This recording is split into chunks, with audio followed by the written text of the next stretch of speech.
नाही, उलट नाही? तिचं म्हणणं वेगळं आहे आता. हं.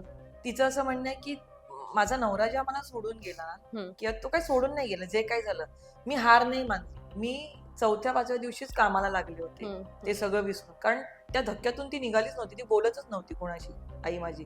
कळेच ना, नवरा अचानकच आता येणार नाही याच्या पुढे आयुष्यात आणि 2 मुली आहेत, कसं करायचं.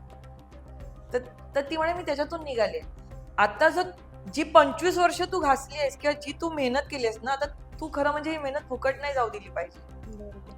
हं. आता तू ह्याच्यातूनच वर ये किंवा तू प्रयत्न कर वेगळं करण्याचं किंवा तू हार मानू नकोस आता. हं. मग ती आधी सांगत होती की नाही करायचं, पण आता ती मला असं सांगते की आता हार मानू नकोस, तू कर, तू प्रयत्न कर, तुला यश आहे. हे आत्ता पण मी नाहीतर 2 वर्ष, अगं मला सांग, 25 वर्ष मी स्ट्रगल करते, माझं काही होत नाही. मी किती डिप्रेशन आणि किंवा मी सोडूनच द्यायला पाहिजे होतं ना हे. बरोबर.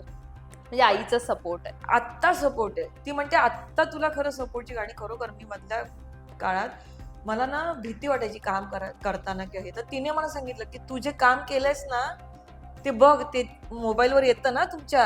हं. मग तिने मला सांगितलं की मी खरोखर बघायला लागले माझं काम आणि मी म्हटलं अरे हे मला येतंय. आणि मग तसं मी पुन्हा सुरू करायला लागले, म्हणजे केलं मी माझं काम.